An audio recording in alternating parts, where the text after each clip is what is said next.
Previously on the Seventh Valkyrie, Meridia forms an uneasy alliance with Val, held together only by both of their unwavering determination to catch the Machine King. What's next for these two Light Corpsmen of different generations as they work to unravel Kyrie Krona's web? Find out next on the Seventh Valkyrie.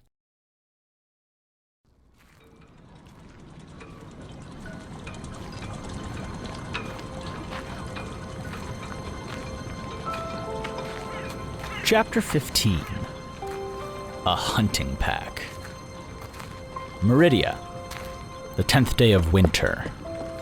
Early evening.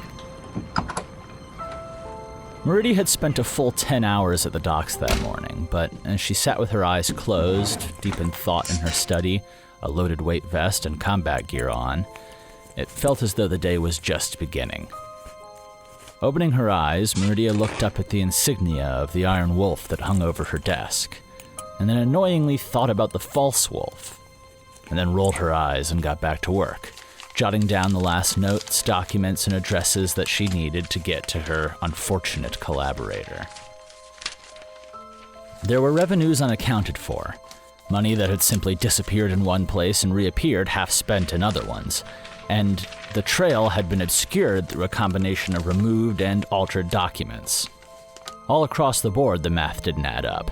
The new soldier and worker numbers didn't match the rations being brought in or the boats they'd been brought in on, and the personnel records on the Mandarian bridge workers were vague and incomplete, if they were there at all. Finishing her notes on a piece of parchment, Meridia folded it up and slipped the page into her breast pocket, checking her weight vest and combat gear again before getting ready to leave. Fuck. Technically, she was about to perform treason. The false wolf's holier-than-thou rant about duty and Varzin popped into her head, and that made Meridia take one last glance at the real Iron Wolf's symbol. Whatever Meridia did, she did for the wolf, even if that meant standing up to cruel fools like Yosin. When Meridia stepped through the door onto her porch, she found Wells lounging next door, where the man had been moved under Yosin's instructions. Wells was laid back, drinking from an unmarked bottle while he puffed an acrid firolo, but he did so with the deceptive laziness of a worn old alley cat. He only wanted you to think he wasn't paying attention. As Meridia stepped out onto the ground, he chirped up. "And where are you headed, Miss Protector?" Wells said. "I thought I made it clear you needed to tell me of all of your activities so that I can be sure to be of assistance." "I'm going on another training run, soldier," she said, reminding him that despite all of this bullshit, she was still at least 10 ranks his superior. "At threat level Bravo, I need to be in peak condition in case I'm needed for combat." He outright laughed at that. Good. Let them think she was a joke. Underestimating Meridia had killed better men than Wells and Yosin. "You're welcome to join me if you'd like, soldier," she said, deciding to lean into what he and Yosin thought of her, of being an earnest idiot. "Everyone will need to be ready if the war comes." "Oh, believe me, Miss Protector, I'm doing everything I need to," he said, kicking back and puffing hard on his Firolo. "Make sure that you check back in with me when you return. I'd hate to think that I was anything less than valuable to you." Meridia let her hands clench and huffed visibly. Let them think that they were getting to her. It wasn't hard. And pointedly headed off on her run, ignoring the salutations of Godin and Rem as they called out at her. She hadn't spoken to them since Wells had begun following her around town, hoping that at least they would be safe from any retribution directed at Meridia. Yosin's axe already rested high above Greta and the Salty Lass, and that was enough. It could be a lonely life, that of the Light Corpsmen, but every peal of laughter on the streets, every smile from lover to lover or brother to brother, and every Eterin that still drew breath, that was their reward. Though, as Meridia began to run, she noticed that even those smiles and laughs were hard to come by in the recent days. People were starting to be on edge, and with good reason. Threat level Bravo was more than anyone here had likely seen since the war, and the arrival of thousands of Mandarians would make anybody nervous, no matter who they were. Then the first few shortages and price hikes from the blockades had kicked in throughout town. After that, there had been fights on fishing boats and some disputes over the best waters, and temporary workers were starting to be laid off, with long-term employees starting to sweat. That was all without including the information that was slowly coming in from Central and filtering out into the city through gossip and rumors. The raids across the country had all been quashed with violent force, the leaders publicly tortured and executed. And the official stance from Central was that these little skirmishes should remind everyone that Edoran rule was the only way to peace.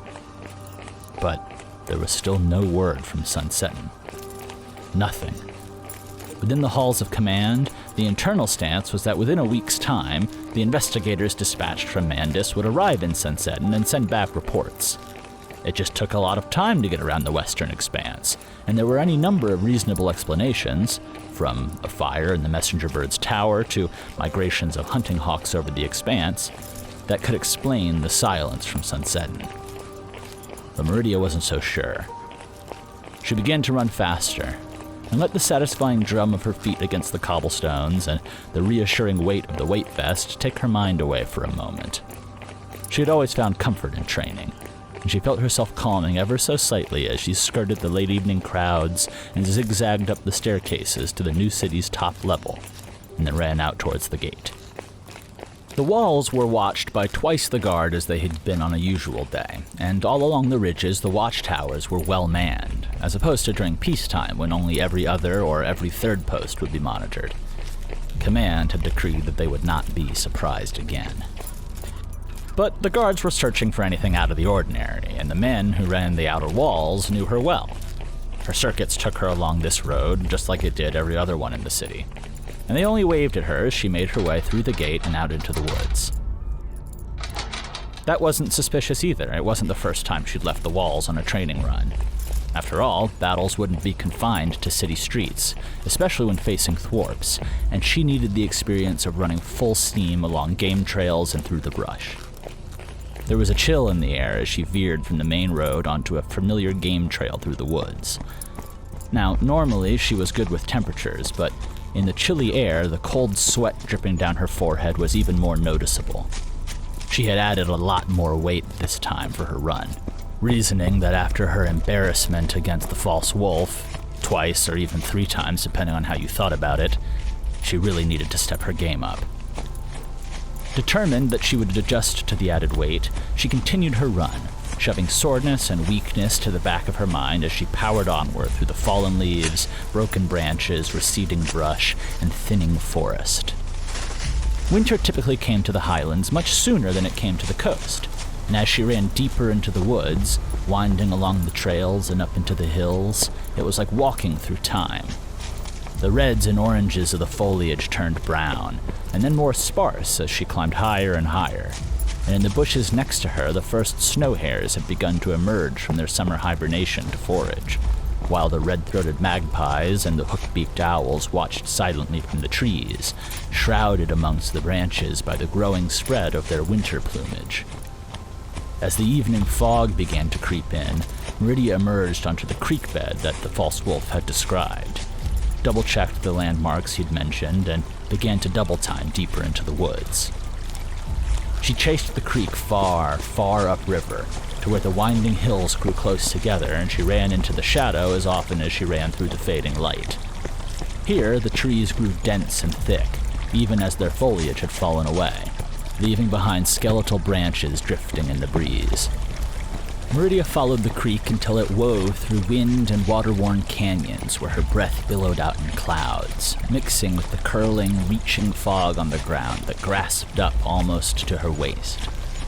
And then finally she left the canyons, emerging again into a grove on the banks of the welling spring that fed this creek, their meeting point. All told, she had likely run more than 5 miles from Reen, but she eased to a stop as she emerged, controlling her breath and letting a hand fall casually to her side where her knives rested. She never trained without her weapons. If you couldn't run comfortably with them, then they were useless. And as she slunk into the clearing, eyes on all angles, she watched for the coming of the false wolf. He'd surprised her back at her house, but she would get the drop on him this time. Retracing her steps back to the canyon, and gently scuffing them behind her so they'd be unnoticeable, Meridia leapt gracefully out of the creek and into the woods, catching herself quietly and slowly padding through the brush, careful not to break any twigs, disturb any leaves. She stopped in a choice location, one where she had a clear view of the clearing, but was completely hidden apart from one gap for her eyes and the other for her throwing hand. He could be coming in from anywhere, but he'd be in for a real surprise. She wouldn't aim to kill him, or even necessarily injure him, but the knife would be a warning shot, to remind him that he was dealing with the fucking Light Corps. The goddamn fucking Light Corps deserved some respect, and Meridia would drill that into his head. She briefly considered the fact that maybe it would be a good idea to jump him, knock him around just to show him how it felt, when suddenly she noticed the faintest shifting in the woods to the north. When Meridia had been considering where exactly the false wolf had been hiding, she'd settled that the most likely option had been from the north, further away from the Mandarian up into the highlands. There were still some settlements out there before you got to the true wilds outside of Reen, and it wasn't impossible that the false wolf had made his home at some outpost or hunting lodge. Meridia slowed her breath even more, embracing the silence as she kept her eyes north. The false wolf was good. He left almost no trace as he approached the clearing, only giving himself away via the slight shifting of evergreen pines and the faint crunch of needles underfoot. The crunching grew louder, to a steady whispering drum, and Meridia smiled as she drew her knife from its holster, taking aim from the tree right next to where she figured he would emerge. That would scare the shit out of him. 3 steps, 2 steps, 1 step. "Evening," a voice said from behind her, startling her so much she pulled her shot high, throwing her knife well into the woods at a high arcing angle. Might be lost forever. Stifling a gasp, she drove straight through the bush into the clearing, coming up with her other knife at the ready. And if it hadn't been for a low, rumbling chuckle, she might have just thrown it. It took every ounce of her self-control to stay grounded, but she was seething mad. How the fuck had he snuck up on her like that? It had been a long time since anyone had made Meridia feel like a small, idiotic, stupid girl. Not even Yosin had been able to pull that off, but fuck, the false wolf did it 3 times. "Are you going to put me full of iron if I step out?" the false wolf said. "You're lucky I didn't already. Sneaking up on an armed Light Corpsman like that is a great way to get yourself killed." There was another low, rumbling chuckle. "It's also the best way to not get killed," he said. "You had that knife ready to go, and here I thought we were learning to trust each other." "I wasn't going to hit you, I was just making sure you were still sharp.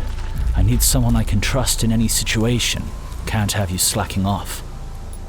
Yeah, that made sense. Meridia drilled her new explanation into her brain, and as she did, there was a pause from the woods. Then, from about 15 feet over from where she thought she had seen him, the false wolf emerged from the forest. It was like one moment there was nothing there, and then in the next he stood, arms crossed in the dying light with a wry smile on his face. Want to know what happens next? Join us on Patreon to become a hero of Edera and get early access to episodes along with bonus features, director's commentary, and the full Tab to Archive. You can also find other ways to support us at the links in the description, and we will see you next week.